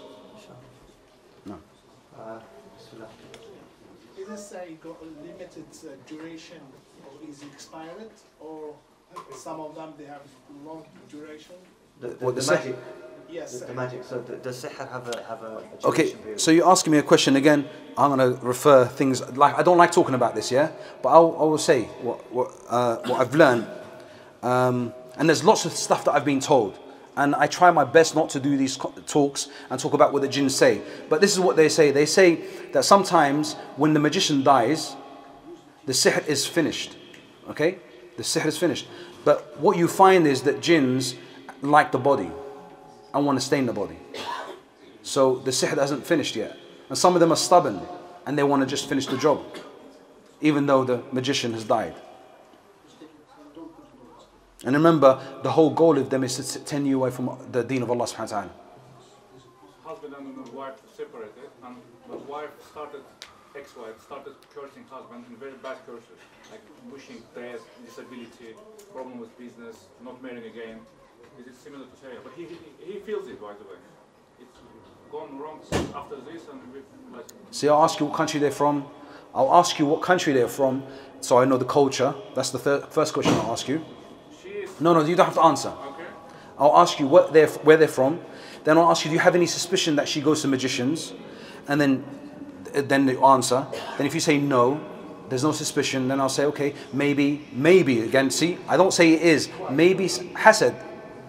Okay? I can't just say it's sihr. Unfortunately, many brothers that go, or sisters go to raqi, they say, you have sihr, when they don't have sihr. If you said that envy can have the same, like. Envy is stronger than sihr.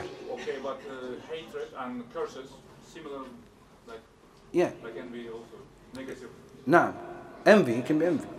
No, for her it's hatred to. No, but the person who's affected should not listen to any of her, what she's doing, and just rely on Allah Azza wa Jalla and keep making dua and get on with his life. But still it's similar because he feels it affects factually, but it happens. Well, the sir is that there's a hadith that you should not tell, you know, people your business. So his ex-wife should not know anything about him, for her to envy him about his, you know, his life. She's trying to throw other people and stuff like that and making in advance because you know he might marry again and she doesn't want it. That's why. Doesn't sound like a case for me. It's not a case. It's not a case. This just sounds like a feud between a husband and wife. Like you said, a guy trying to do business is like a wall. He's Yeah. trying to marry like a wall. Chronically it doesn't happen, but besides there's no reason. I would say to him, read Surah Al-Baqarah every day. Read Surah Al-Baqarah every day, you'll find your life change. And this is the hadith of the Prophet ﷺ. Surah Al-Baqarah has got barakah in everything. Your life, your wealth, your family, everything. So read Surah Al-Baqarah. Ignore what she says and read Surah Al-Baqarah. Sheikh Abdul Karim. One simple question. Once you dissolve The Taweez, in the water and the paper, how do you dispose of them? that's Just it. repeat the question. The question is, once the Taweez has been put in water, how do we dispose of this? Once you can burn it, okay, you can burn it. Put in water, you burn No, once it's dry, you can burn it, but that takes, without water. without water, just take the water out, dry it, burn it. That's one way. The other way is just to throw it in the ground so no one else can touch it and it can't be, no one can basically get it. Just bury it, or flush it down the toilet. Water that has got the stuff dissolved. Just put it in the grass, put it in the soil, and that's it. Toilet? No. Pardon? In the toilet? You can put it in the toilet, that's it, it's finished, done. Yeah, that's no effect, inshallah. Brother, the brother next to you. Does the raqi find out same day when he does ruqya to someone, he find out what's wrong with him first time? In the first time. Sometimes it's complicated. If the case is complicated, then it's not easy. But if it's straightforward, for instance, they tell you what's wrong with them, you ask them questions, and then they, how can I need to give you an example for you to understand. Let's say somebody comes to you and they go into university, and I'm going to make you guess, because this is what I do, I teach people how to diagnose people. So if somebody goes to university, and then all of a sudden he can't go to university, and this actually happened to somebody who came to me. every time he's just about to go to university, his heart starts palpitation, he starts sweating, and he starts panicking. What do you think is wrong with him? Ayn. Ayn for what? Ayn for what? Now we're going to go to Pacific. Ayn for what? Pardon? Knowledge. Yeah? Ayn for knowledge. So let's say, for instance, now the next question is, what are your grades like? He will say to you, I got all A stars. You say to him, did anyone admire you? Did anyone praise you? So yeah, a lot of teachers praised me. This person is suffering from what? Ayn. Because the kuffar don't say, MashaAllah, tabarakallah. So what has he got? He's got Ayn. And Ayn has got certain signs and symptoms, and they're very severe. And the people that suffer from Ayn, they get possessed from the worst types of jinn. And they cause, like waswas, the person starts suffering from,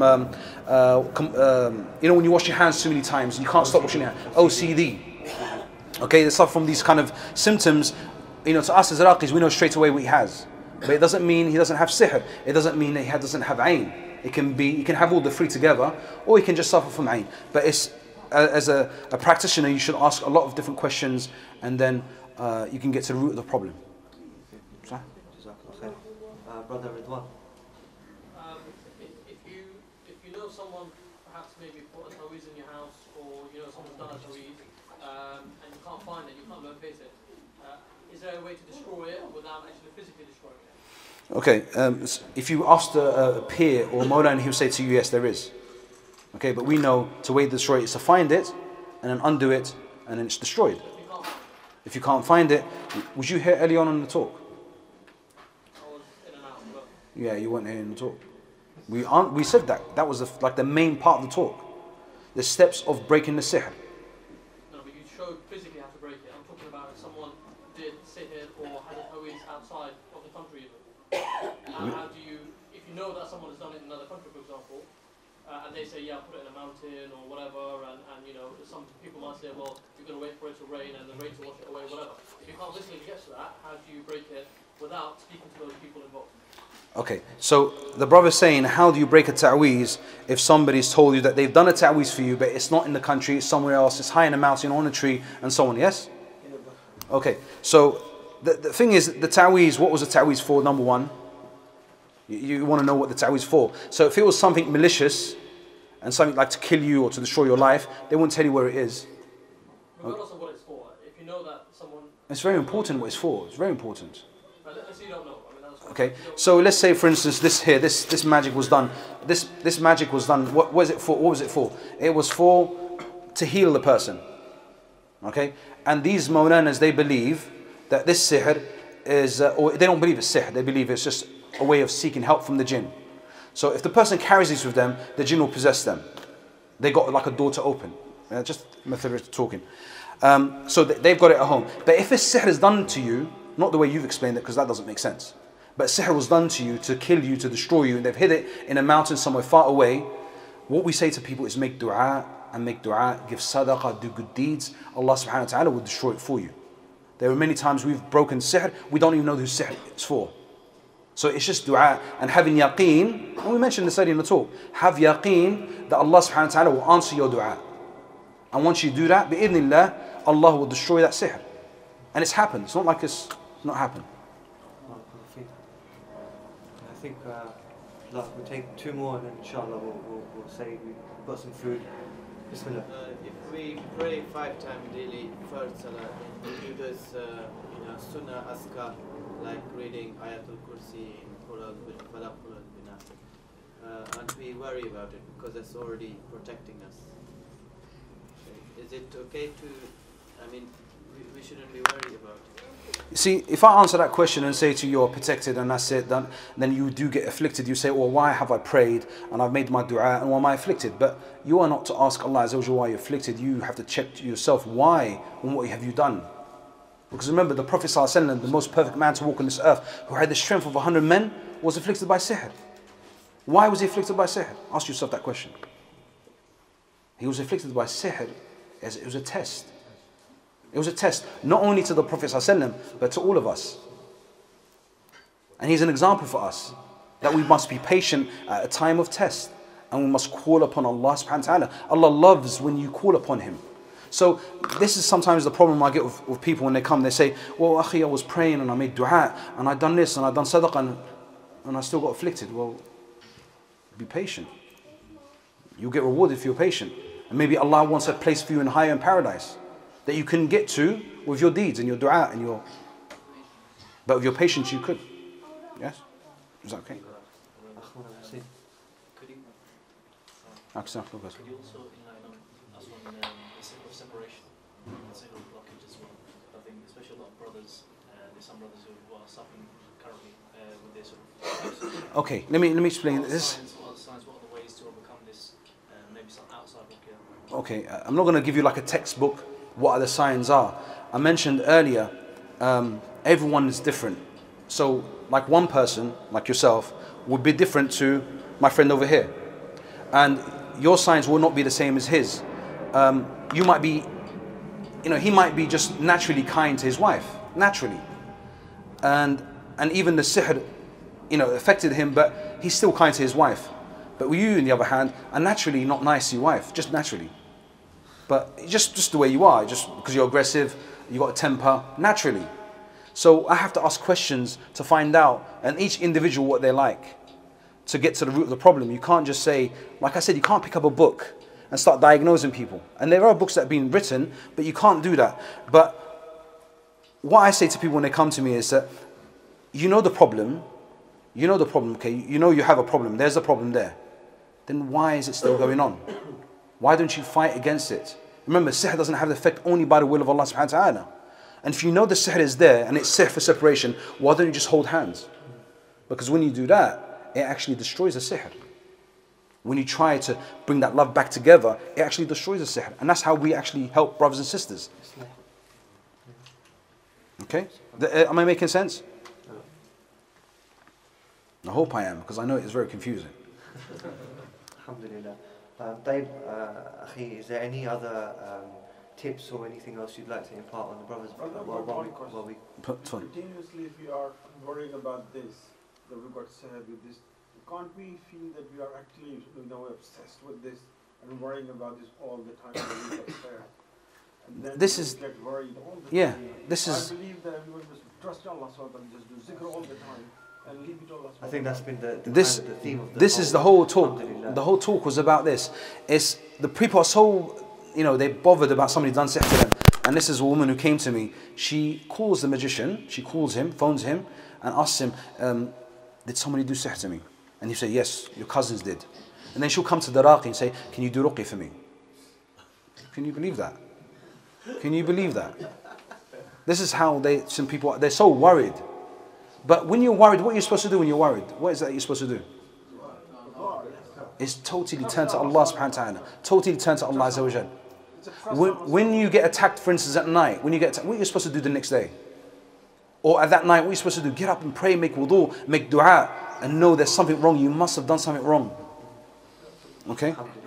See this whole young man, he's always worrying that someone is going to do nazar on him all the time. He's worried about the shaitan will actually be taking over and will do nazar. And then he just accusing other people. Have you told about this? Have you told about my success? That is making him worry. Okay, can I cut you and explain to you something? Okay, some people who are afflicted by jinn can talk like this, okay, and they cause mischief in the communities, but they are afflicted by jinn, and it's their jinn. One second. I'm going to explain it. We need to wrap up after this. Okay, so people sometimes who are afflicted by jinn, and no one knows it. It looks like a mental illness. Go around talking to every single one in the masjid, okay, everyone in the masjid, and everyone knows his news, and it's a jinn actually who's talking to you. It's a jinn who's trying to cause fitna, okay? And he talks about who gave me ayn, he gave me, and everyone wants to say, oh, ayn is not real, it doesn't exist. Ayn does exist. It takes a man to his grave. It does exist. And there's a cure for it. So we can't, we have to have a balance, okay? That person needs to be sat down, spoken to, said to him, "Akhi, calm down. Okay, yes, ayn is true, and you know what? We'll give you ruqya, or we will do ruqya to you, or we take the water from everyone in the masjid and we give you to wash from it. I'm done, finished. Don't talk about it anymore." That's it. Jazakallah khair, brothers and sisters, for coming. Just two very small announcements. Firstly, we have these books upstairs and at the back of the brothers section. on your exit. It's private devotions, morning and evening adhkar from the sunnah of the Prophet ﷺ. It has the meanings in there, which is very important, so you know what you're actually reciting. Please take one, make a donation if you want to. If not, but all the money raised from these are going to support our events coming up, inshallah. So yeah, that is, and obviously with the topic, this is your protection, inshallah. So please take one on your way out. Final announcement, we'd like to launch the Taweez project. It's a project that we've been working on. Alhamdulillah, we've got some very dedicated brothers on the project, and it's essentially to rid the ummah of things like this, what we've been seeing today. Please check out the website, taweezproject.com, the Facebook page and the LinkedIn, the Instagram page. And essentially it's to get rid of this problem that Taweez has become so common within society. Unfortunately, and people like the brothers Abu Nadeer said, you know, people trust the Taweez so much, and it takes them away from, you know, praying to Allah subhanahu wa ta'ala and asking Him for help. So please visit the website, check it out, get involved if you can. We're going to have Taweez boxes amongst many masajid, where people can drop these Taweez off and we can open them and dispose of them. If you'd like to get involved, contact us via the website or the Instagram and the Facebook. Barakallahu feek once again for coming. We have samosa and some other refreshments, so please help yourself. Don't want you guys to go home hungry. Jazakumullah khair. Subhanakallahumma wa bihamdik. Ashhadu an la ilaha illa ant astaghfiruka wa atubu